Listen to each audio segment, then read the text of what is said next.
What's that word mean?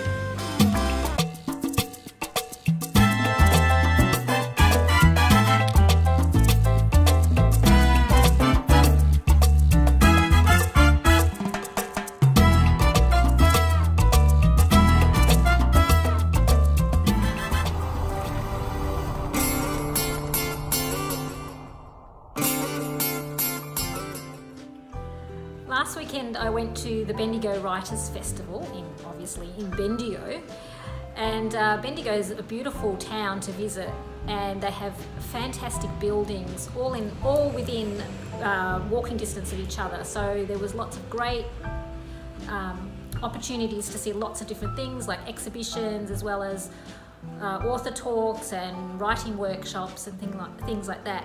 Now a lot of people might think, why bother going to a writers festival?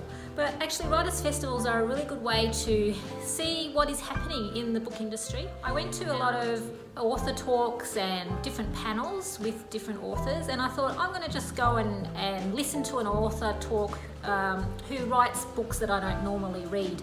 And in actual fact, I ended up going to the bookshop afterwards and I bought quite a few books.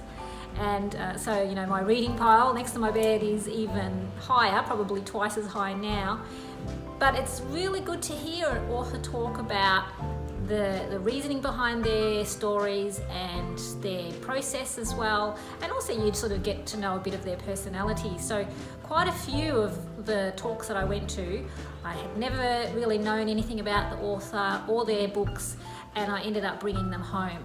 So that's a really good thing to think about if you're marketing your books, because once a person or a reader, a possible reader, sees you talk, they might actually change their mind about who you are and what you're about, and they might actually be interested in purchasing your book. So that's a really important thing, is actually to be able to get in front of people and talk about your writing, and that will give you a connection to them. And I actually found that was the biggest sort of aha moment for me from the whole weekend. Other than that, it was just really fun talking about books with lots of different people all weekend. We had a share fair on Sunday where we had a whole room full of different authors and different publishers, and that was a really great way to see and connect with people and see what else is happening in the industry. So if you're thinking about going to a writing festival, I highly recommend it. Bye!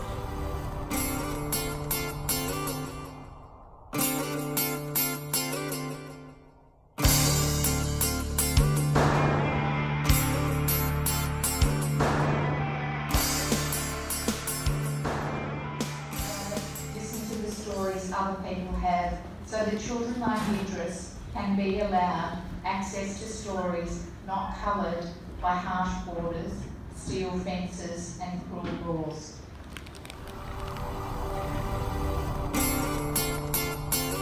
We are here at the Bendigo Writers Festival, and this is Jo. How are you going today, Jo? Good, thank you. Good. So you're a volunteer at the festival. Can you tell me why you volunteer? Why I volunteer generally? Yeah. I guess my reasons are a little bit different. I've just moved to Bendigo 3 months ago from North Queensland. Moved here for work, don't know a single person, but I thought this would be a great opportunity to start to get to know my new community and engage with my new community. And I'm an avid reader, so I thought a Writers' Festival was a great opportunity to start doing that. I volunteered back up in North Queensland at my son's football club, so it's just something that I like to do to help people and give to the community. So I thought, let's just get out there and do it. And so what have you gotten out of it so far? Sorry, what was that? What have you gotten out of it so far? I was hoping to meet some local people, which I've certainly done. I guess getting my foot into the Bendigo cultural scene has been awesome as well. Because that's something I enjoy in my spare time. So being in the theatre precinct has been great. I now know where all the theatres are when I go to see shows. It's been amazing meeting some of the writers. I've been lucky enough to sit in on a few of their sessions as well when we're in a bit of a downtime. So that's been very eye-opening and informative too. That's great. Okay, thanks for talking to me today. No problem, my pleasure. Okay.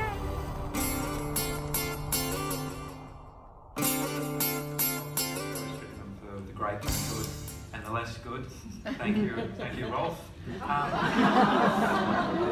I was squeezed in. I'd just finished Rolf Harris's autobiography, and I'd been asked to do Lulu, the 60s pop star Lulu, To Serve With Love. Lulu, gorgeous lass, Scottish lass.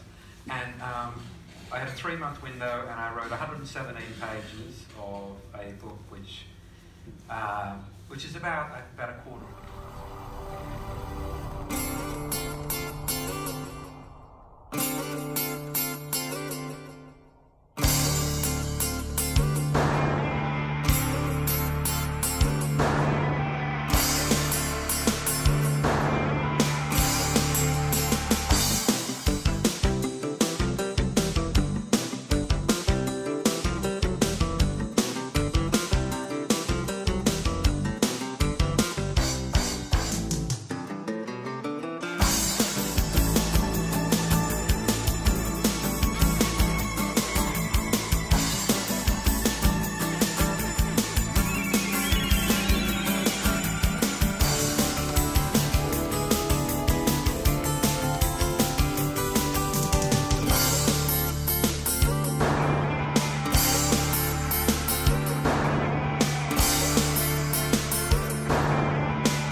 Welcome everybody, welcome to another interview of a Busybird employee, and today we have Shell Brave with us, who, well, she'll tell a little bit about herself, but she's a vital part of Busybird at the moment. She comes in on a Friday and helps us out with various stuff in marketing, and she'll explain that to you.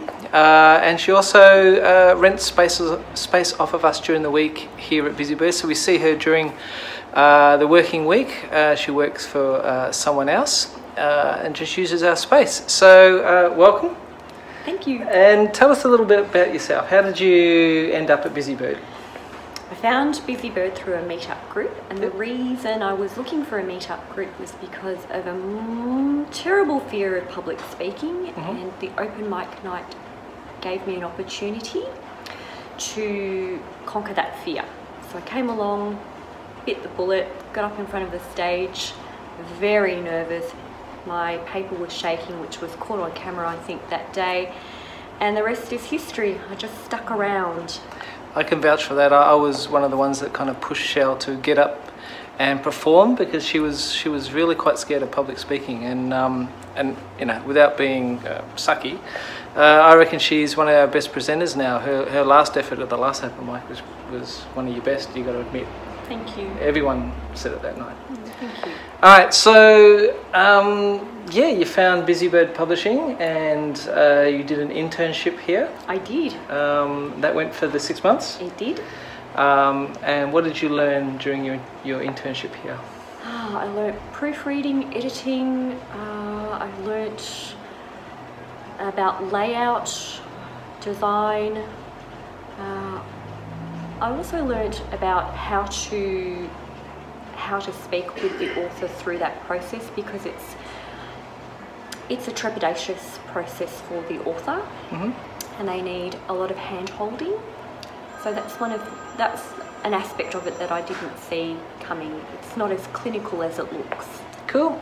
And then once your internship was finished, what happened after that? I was very, very fortunate to be offered an opportunity here to be the promotions coordinator, which is what I do on a Friday. Yeah. Being a small company like Busybird is, with just Blaze, Les and myself, one of the biggest traps a company can have is we all try and do too much. And you know, Blaze is basically the salesperson and the marketer and whatever, and she also runs the business day to day, and it is very hard work to do both. So sometimes in a small business you do have to let go and actually get someone in who can actually take some role away from us so that we can concentrate on other parts of the business. And it's quite scary because you've got to spend money to make money to, you know, we could save money if we didn't have Shell, but we need Shell to, it's kind of, it's a hard hurdle to get over, because you want to kind of cut costs everywhere, but then you realise you do have to kind of need the help. So that was a growing thing for Busybird, to actually realise that we need to do that. And as you saw, Megan is another one who we need help with workloads and stuff. So it's a bit of letting go on Blaze, myself and Les, to hand over promotions and marketing to someone else. So yeah, we're very happy with the way it is. We had a meeting this morning about how to expand and what everyone should be doing and stuff, and I think it's working really well. How do you feel about how you've kind of settled in and your direction with the job? It's growing, I know. None of us really know what we're doing, but we're all kind of trying to work it out. We're a great team. We all work it out together. This is a great space for any kind of creative thinking, whether it be about business development or writing a book. So there's a great synergy here, and we're learning together. We are.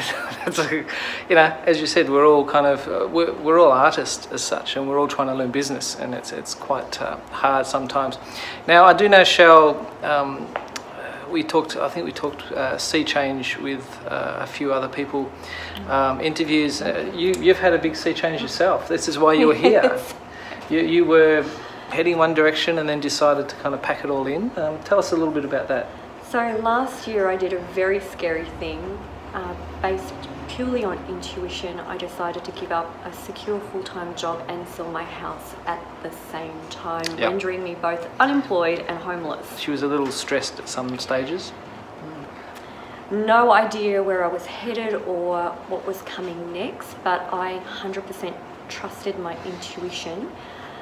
I was underemployed for 6 months. I had a part-time job, but it was very scary to be out of full-time work. Thankfully, I didn't have the mortgage because I'd sold the house.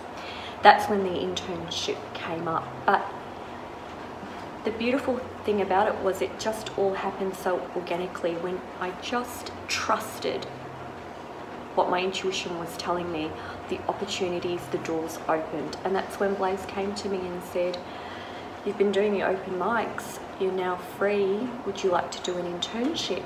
And I didn't have to think about it. So that was the first thing that came up.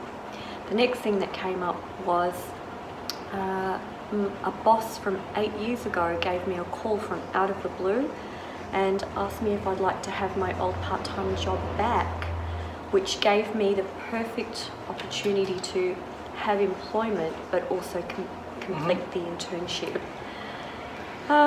Then my neighbours asked me to house sit for them, so I suddenly became employed, I had an internship and I had a place to live. So the moral of the story is? Moral of the story is trust your gut. That's it. Absolutely trust your gut. Yeah, no, it all works out in the end if you take a risk. That's a very common theme with especially creative people, because it's a lot of risk taking a lot of the time when you have to have faith in yourself and things like that. The future for Shell Brave, what is that? I mean, 5 years from now. Okay, that's a really good question. I think Oscar might have the answer. Oscar just answered it. I have no idea. No idea? Yeah. No, I really don't have any idea. I'm in an incredibly good space in my life. I once heard on an interview someone asking, "Are you happy?" It was a rock star, and they said, "Are you happy?" And he said, "Happiness is a bonus. It's the cherry on the top of the cake, and everyone expects to be happy in life, but that is the pinnacle. It's a bonus. If you can be content every day, that's what you should be aiming for." And I'm beyond content. I'm satisfied. Everything that happens now is just a bonus. I'm in a really, really good space, and I can particularly recommend this space, the Busybird Gallery, the community, the tribe of people we have around us, because it's really supportive. Well, there's my next question. Sum busy bird up in a sentence. Busy bird in a sentence. Or a few words. A few words. Uplifting, nurturing, all the best things that you can think of when you think about a nest. Cool. Which is obviously the name of the TV program. Now, Blaze and I had a bit of a laugh last night because we were just thinking about the day yesterday, and we were all sitting around at lunchtime, and it was Megan, Nicola, Shell, me, Les and Blaze. And we're all talking kind of funny stuff yesterday, and then Blaze and I had a good laugh. We said we really attract some really cool people, because we had Megan there kind of going off on a tangent, asking some amazing weird questions that were kind of bringing up some really cool answers for people. And then we had a girl sitting there with cat ears, and we all had a big laugh. Blaze and I had a laugh about that. It's like, you know, the mix of people that we get sitting around a table, and we love that. They're themselves, and as you can see, the cat ears are back on, and that's Shell. So why would anyone want to suppress the natural person? So this is one of the few workplaces where I can get away with wearing cat ears. But that's it, you know. Great. And you know, she turned up this work this morning. There was a cat waiting on the balcony. Gave her a cuddle. She walked in. Oscar went crazy and went and said hi. And it's like, what other workplace can you get that? And it's awesome. A very interesting. You know, it kind of makes you feel at home straight away, doesn't it? Mm-hmm. Yeah. This is a unique space. It really is. It's about bringing people to their best self. It's about nurturing. It's about creativity. It's about support. It's not just about publishing a book. It's about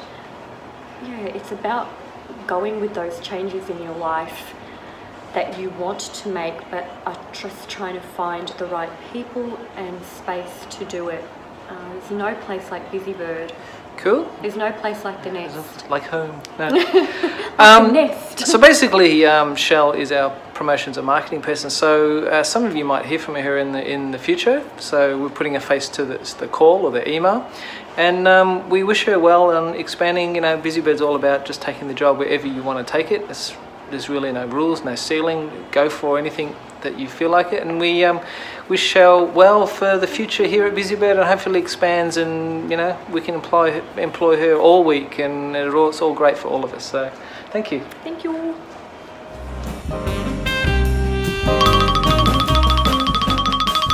Did you know?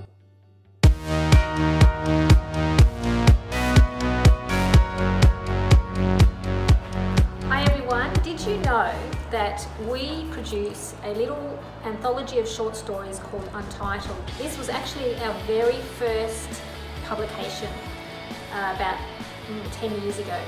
So we are now up to, we've done 7 issues altogether, and we're going to be open submissions on the 3rd of September, closing the 31st of October for short stories. So if you have any short stories, keep an eye out for that being open so that you can submit your short stories and get published in our next edition. Thanks.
Hi, so we have just set our dates for the rest of our program for the rest of the year, all the way up to December.